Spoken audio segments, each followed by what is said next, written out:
Hello दोस्तों, स्वागत है आप सभी का पाई क्लासेस यूट्यूब चैनल में। दोस्तों, इस वीडियो में हम बात करेंगे आईटीआई से संबंधित जनरल नॉलेज का 50 अति महत्वपूर्ण ऑब्जेक्टिव प्रश्न, जो आपके एग्जामिनेशन के लिए काफ़ी इंपॉर्टेंट प्रश्न है। और यह जनरल नॉलेज का 8वां वीडियो है। मैंने 7 वीडियो पहले बना चुका हूं। यदि आप 7 वीडियो नहीं देखे हैं तो चैनल के प्लेलिस्ट में जाकर वह 7 वीडियो देख लें। तो चलिए इस वीडियो को शुरू करते हैं। तो दोस्तों, वीडियो शुरू करने से पहले हम आपसे एक छोटी सी रिक्वेस्ट है कि आप इस चैनल पर नए हैं तो लाल बटन को दबाकर इस चैनल को सब्सक्राइब कर ले और साथ ही बेल आइकन को प्रेस कर दे। और इस वीडियो को लाइक नहीं किए हैं तो इस वीडियो को जल्दी से लाइक कर दे।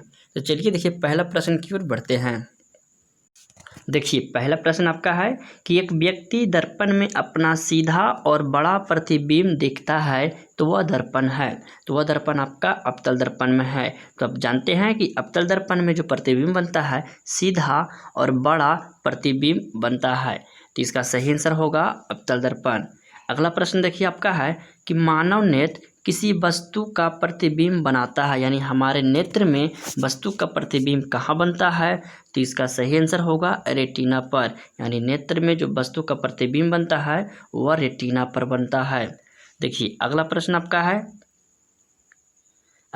आपका है कि किसी तार का विशिष्ट प्रतिरोध निर्भर नहीं करता है। तो तार का विशिष्ट प्रतिरोध इनके पदार्थ पर निर्भर नहीं करते हैं। बाकी तार के अनुप्रस्थ काट का क्षेत्रफल, लंबाई, ये सारे पर निर्भर करते हैं, लेकिन इनके पदार्थ पर निर्भर नहीं करते। तो इसका सही आंसर हो जाएगा इनके पदार्थ पर। देखिए, अगला प्रश्न आपका कि विद्युत चुंबक बनाया जाता है। तो विद्युत चुंबक जो है वह नर्म लोहे का बनाया जाता है। तो इसका सही आंसर होगा नर्म लोहे। इसे याद रखिएगा, यह बहुत इंपॉर्टेंट प्रश्न है, आपको सेट प्रश्न में हमेशा मिलते रहेंगे। अगला प्रश्न आपका है कि खगोल शास्त्र में गुप्त काल का सबसे प्रसिद्ध नाम है। तो खगोल शास्त्र में गुप्त काल का सबसे प्रसिद्ध नाम आर्यभट्ट है। और इनके बारे में आप जानते हैं कि शून्य का आविष्कार आर्यभट्ट ने किए थे। चलिए आगे देखते हैं। देखिए, अगला प्रश्न आपका है 6ठा नंबर प्रश्न कि गुप्त काल में औषधि शास्त्र का प्रमुख विद्वान कौन था। तो इसका सही जो आंसर होगा वानभट्ट होगा, यानी कि ऑप्शन मेरा ए वानभट्ट। चलिए उसके बाद अगला प्रश्न देखते हैं। देखिए, अगला प्रश्न आपका है 7वां नंबर प्रश्न कि ध्वनि की तीव्रता का मापन किया जाता है। तो ध्वनि का तीव्रता का जो मापन किया जाता है वो डेसिबल में मापन किया जाता है। और यह भी याद रखिएगा कि साधारण बातचीत करने की जो आपका क्षमता है वो 30 से 35 डेसिबल है। तो इसे भी आप याद रखिएगा, इसे अभी आपको एग्जाम में पूछे जाते हैं। चलिए अगला प्रश्न आपका देखिए, अगला प्रश्न 8 नंबर प्रश्न आपका है कि द्रव नोदक है।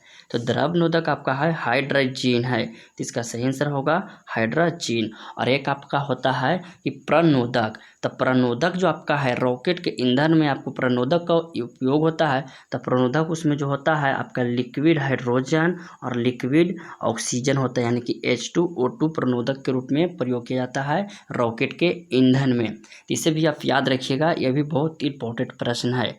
उसके बाद देखिए, अगला प्रश्न आपका है 9 नंबर प्रश्न कौन सा ग्रह हरे प्रकाश को उत्सर्जित करता है। तो हमारा वरुण जो ग्रह है वह हरा प्रकाश उत्सर्जित करता है। तो इसे भी आप याद रखिएगा। उसके बाद देखिए, अगला प्रश्न आपका है कि पौधों की उपज के लिए कौन सी मिट्टी सबसे अच्छी होती है। तो पौधों को उपज के लिए जो आता है दोमट मतलब समझिएगा, जैसे देखिए अभी गेहूं वगैरह जो आपका लगा हुआ है तो उसके उपज के लिए आपका दोमट मिट्टी जो है सबसे अच्छी है। और कपास जो है, कपास के लिए सबसे अच्छी मिट्टी काली मिट्टी है। तो कैसे कपास कैसे काली, ये भी आप याद रखिएगा कि कपास के लिए सबसे अच्छी मिट्टी काली मिट्टी, और दोमट मिट्टी जो है आपका जैसे गेहूँ हो गया, चावल वगैरह ये सब हो गया, जो दलहन वगैरह ये सब है उसके लिए दोमट मिट्टी जो है सबसे अच्छी मिट्टी है। उसके बाद देखिए, अगला प्रश्न आपका है कि विद्युत चुंबक का प्रयोग किया जाता है। तो विद्युत चुंबक का प्रयोग विद्युत घंटे या जैसे कि डोरबेल, हम लोग देखते हैं कि डोरबेल यानी कि डोर के बगल में जो बेल लगा होता है तो उसमें आपका विद्युत चुंबक का प्रयोग किया जाता है। तो इसका सही आंसर होगा विद्युत घंटी। चलिए देखिए, अगला प्रश्न आपका है कि हुक का नियम प्रमुख रूप से परिभाषित करता है। तो किसका परिभाषित करता है। तो प्रत्यास्था सीमा का परिभाषित करता है हुक का नियम। तो इसका सही आंसर होगा प्रत्यास्था सीमा। उसके बाद देखिए, अगला प्रश्न आपका है कि हम गर्मियों में सफ़ेद कपड़े पहनते हैं, क्योंकि इसलिए हम लोग गर्मियों में सफ़ेद कपड़े पहनते हैं क्योंकि सफ़ेद कपड़े हैं जो सारे रंग को परावर्तित कर देते हैं। यानी जो सूरज का जो आपका लाइट है, आप जानते हैं कि हमारे सूरज का लाइट में एक लाइट नहीं 7 रंग है, जो आप जानते हैं ट्रिक्स याद रखते हैं बैजनी हपीनाला, तो वह सातों रंगों को परावर्तित कर देता है सफ़ेद कपड़े। और जो आपका काला कपड़ा है वो आपका सारे रंगों को आकर्षित कर लेता है, जिससे आप देखते हैं कि जो ब्लैक कपड़ा पहने हैं और एक बार सफ़ेद कपड़ा पहनिए, तो ब्लैक कपड़ा के जब पहनते हैं तो धूप में निकलने पर कुछ ज़्यादा गर्मी महसूस होते हैं, और जब आप वाइट कपड़ा सफ़ेद कपड़ा पहनते हैं तो धूप में निकलिएगा तो ब्लैक की अपेक्षा बहुत कम गर्मी महसूस होगा। चलिए देखिए अगला प्रश्न देखते हैं। अगला प्रश्न आपका है कि कौन सा ग्रह सर्वाधिक चमकदार है? तो इसका सही आंसर होगा शुक्र। शुक्र जो आपका ग्रह है सभी ग्रह के अपेक्षा में सबसे ज़्यादा चमकदार ग्रह है। चलिए उसके बाद देखिए अगला, देखिए 15 नंबर आपका प्रश्न है कि अफगानिस्तान के संबंध में आक्रमणीयता की नीति किसने अपनाई? तो आक्रमणीयता की जो नीति अपनाए थे वह सर जॉन लॉरेंस ने अपनाए थे, तो इसका सही आंसर होगा सर जॉन लॉरेंस। उसके बाद देखिए अगला प्रश्न आपका है, ये भी देखिए 15 नंबर, यहाँ पर थोड़ा टाइपिंग में मिस्टेक हुआ है कि भारतीय संविधान संशोधन की प्रक्रिया किस राष्ट्र से संविधान पर आधारित है? तो इसका सही आंसर होगा दक्षिण अफ्रीका। यह बहुत इंपॉर्टेंट प्रश्न है और यह IITI में पूछा हुआ प्रश्न है, इसे थोड़ा ध्यान में रखिएगा। उसके बाद देखिए अगला प्रश्न जो आपका है 16 नंबर प्रश्न आपका है कि राष्ट्रीय ध्वज के चक्र में कितने स्पोक होते हैं? समझिएगा, जो राष्ट्रीय ध्वज का आपका चक्र होता है या जो आप स्पोक देखते हैं वह कितने स्पोक होते हैं? तो आपका 24 स्पोक होते हैं, इसे भी आप याद रखिएगा। उसके बाद देखिए अगला प्रश्न आपका है कि उच्च न्यायालय के अधिकार क्षेत्र में छत्तीसगढ़ आता है, वह कहाँ स्थित है? तो वह जो आपका है बिलासपुर में स्थित है। कहाँ स्थित है? तो बिलासपुर, तो इसका सही आंसर होगा बिलासपुर। उसके बाद देखिए अगला प्रश्न जो आपका है, सिंधु सभ्यता का कौन सा स्थान भारत में स्थित है? तो सिंधु सभ्यता का जो स्थान है लोथल स्थान आपका भारत में स्थित है, तो इसका सही आंसर होगा लोथल। उसके बाद देखिए आपका अगला, देखिए 19 नंबर आपका क्वेश्चन बहुत इंपॉर्टेंट प्रश्न है, कह रहा है कि LPG का मुख्य अवयव है। तो LPG का फुल फॉर्म क्या जानते हैं? Liquid petroleum gas. तो लिक्विड पेट्रोलियम गैस का जो मुख्य अवयव है वो आपका ब्यूटेन है, तो इसका सही आंसर होगा ब्यूटेन। उसके बाद देखिए अगला प्रश्न जो आपका है कि ऑक्सीजन और ओजोन परत, ऑक्सीजन और जो ओजोन परत है क्या है? तो वह आपका अपरूप है, तो इसका सही आंसर होगा अपरूप। उसके बाद देखिए अगला प्रश्न आता है 21 नंबर प्रश्न, करे भारत पर आक्रमण करने वाला पहला विदेशी कौन था? ये भी बहुत इंपॉर्टेंट प्रश्न है, पूछा हुआ प्रश्न है। तो भारत पर सर्वप्रथम जो आक्रमण करने वाला पहला विदेशी था वह साइरिस था, तो इसका सही आंसर होगा साइरिस। उसके बाद देखिए अगला प्रश्न जो आपका है 22 नंबर में, ध्यान दीजिएगा, करे कि जैन धर्म का आधारभूत बिंदु है। जैन धर्म का जो आधारभूत बिंदु है वो अहिंसा है, तो इसका सही आंसर होगा अहिंसा।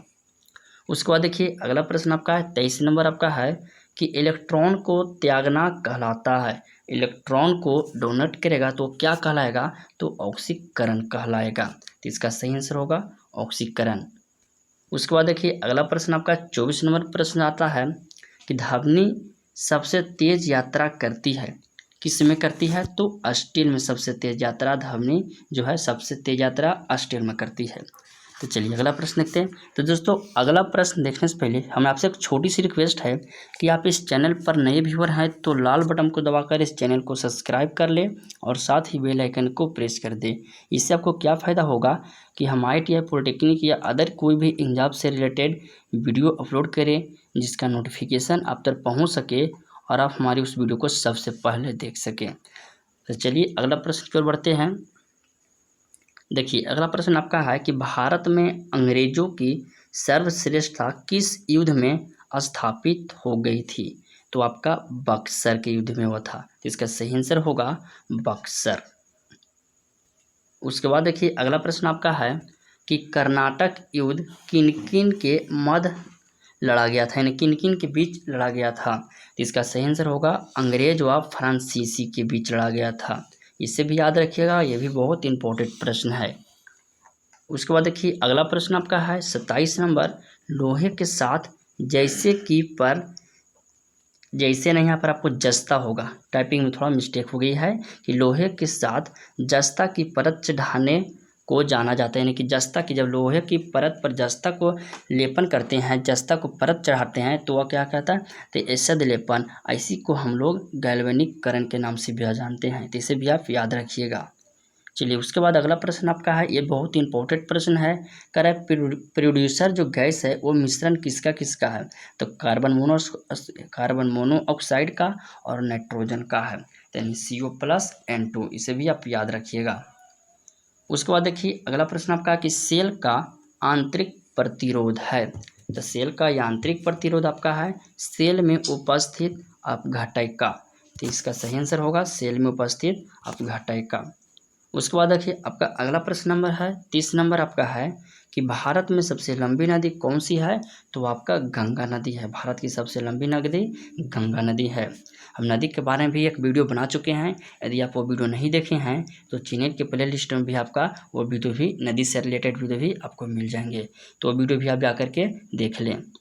चलिए उसके बाद देखिए अगला प्रश्न आपका है 31 नंबर आपका कि भारती के लेखक कौन है, भारत भारती के लेखक कौन है, तब मैथिलीशरण गुप्त हैं, इसका सही आंसर होगा मैथिलीशरण गुप्त।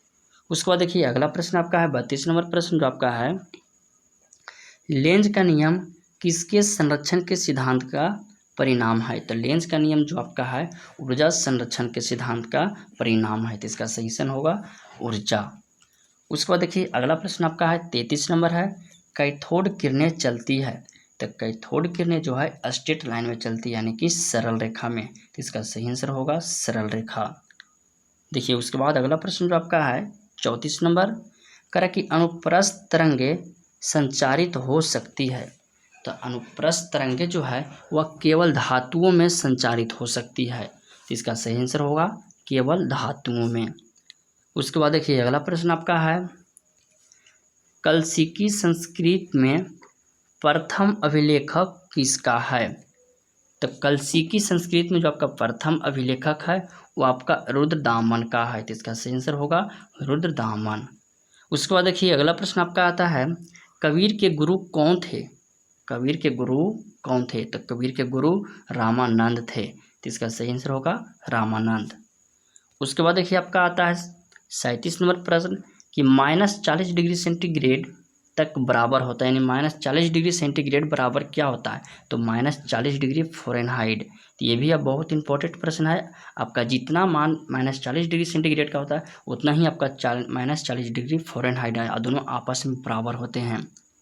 उसके बाद देखिए अगला प्रश्न आपका है कि विद्युत आवेश के बीच बल का ज्ञान देने वाले नियम को कहते हैं, तो विद्युत आवेश के बीच बल का ज्ञान देने वाले नियम को फैराडे का नियम कहते हैं, इसका आंसर होगा फैराडे, इसे भी आप याद रखिएगा, ये भी बहुत इंपॉर्टेंट प्रश्न है।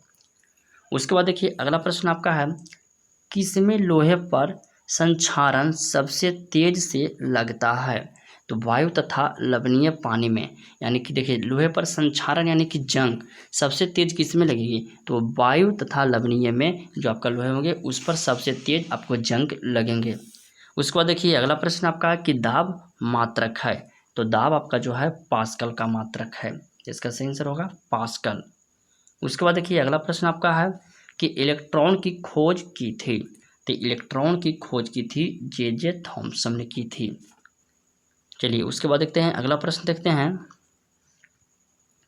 अगला प्रश्न आपका कि सूर्य की विकिरण ऊर्जा किसका परिणाम है, तो सूर्य की विकिरण ऊर्जा जो है नाभिकीय संलयन का परिणाम है। और यहाँ पे याद रखिएगा कि सूर्य का जो प्रकाश है वह पृथ्वी पर पहुँचता है तो विकिरण विधि के द्वारा पहुँचता है, इसे भी आप याद रखिएगा। उसके बाद देखिए अगला प्रश्न जो आपका है कि विश्व का सबसे अधिक दूध उत्पादन करने वाला जो देश है वो आपका भारत है, तो विश्व का सबसे दूध उत्पादक जो आपका देश है वो भारत है। अगला प्रश्न आपका है 44 नंबर कि नॉर्वे की राजधानी है, तो नॉर्वे की जो राजधानी आपका है ओस्लो है, तो इसका सही आंसर होगा ओस्लो। उसके बाद देखिए अगला प्रश्न आपका है 45 नंबर प्रश्न आपका जो है, भारत का राष्ट्रीय चिन्ह कहाँ से लिया गया, बहुत ही इंपॉर्टेंट प्रश्न है, इसे ध्यान दीजिएगा। भारत का जो राष्ट्रीय चिन्ह है वह कहाँ से लिया गया, तो सारनाथ स्थित अशोक स्तंभ से लिया गया। जो आपका भारत का राष्ट्रीय चिन्ह है वो सारनाथ स्थित अशोक स्तंभ से लिया गया था। उसके बाद देखिए अगला प्रश्न आपका है कि राष्ट्रीय चिन्ह में सारनाथ स्थित अशोक स्तंभ से क्या निकाल दिया गया था। तो उससे आपको जो निकाला गया था वो घंटीनुमा कलाम निकाला गया था। देखिएगा, सारनाथ स्थित अशोक स्तंभ जो चिन्ह था उसमें घंटीनुमा कलाम था, तो उसी को निकाल दिया गया था। तो इसे भी आप याद रखिएगा। उसके बाद देखिए अगला प्रश्न आपका है कि जर्मनी की मुद्रा का क्या नाम है। तो जर्मनी का मुद्रा का नाम ड्यूसमार्क है। इससे भी याद रखिएगा, जर्मनी का मुद्रा का नाम ड्यूसमार्क है। उसके बाद देखिए अगला प्रश्न आपका है कि सबसे लवणीय सागर है, यानी कि कौन सा सागर में सबसे अधिक मात्रा में लवण पाए जाते हैं। तो मृत सागर जो आपका है सबसे लवणीय सागर है। उसके बाद देखिए अगला प्रश्न आपका है कि न्यूजीलैंड का कौन सा पक्षी विलुप्त है। तो न्यूजीलैंड का जो आपका मोआ पक्षी है वह विलुप्त है। इसे भी याद रखिएगा कि न्यूजीलैंड का जो पक्षी विलुप्त है वो मोआ पक्षी विलुप्त है। उसके बाद देखिए अगला प्रश्न आपका है जो आज का लास्ट प्रश्न आपका होगा, एक इलेक्ट्रॉन को दूसरे इलेक्ट्रॉन की ओर लाने पर निकाय की विद्युत उपस्थित ऊर्जा जो होगी वो क्या होगी। तो वो बढ़ जाएगी। समझिएगा, एक इलेक्ट्रॉन को दूसरे इलेक्ट्रॉन की ओर ले जाने पर जो निकाय की विद्युत उपस्थित ऊर्जा होती है वो बढ़ जाती है। तो दोस्तों इसी तरह आज का वीडियो हम समाप्त करते हैं। यदि वीडियो पसंद आए तो लाइक करें और अपने दोस्तों में हो सके तो इस वीडियो को ज़्यादा से ज़्यादा शेयर करें। तो धन्यवाद। अगले वीडियो में हम फिर मिलेंगे।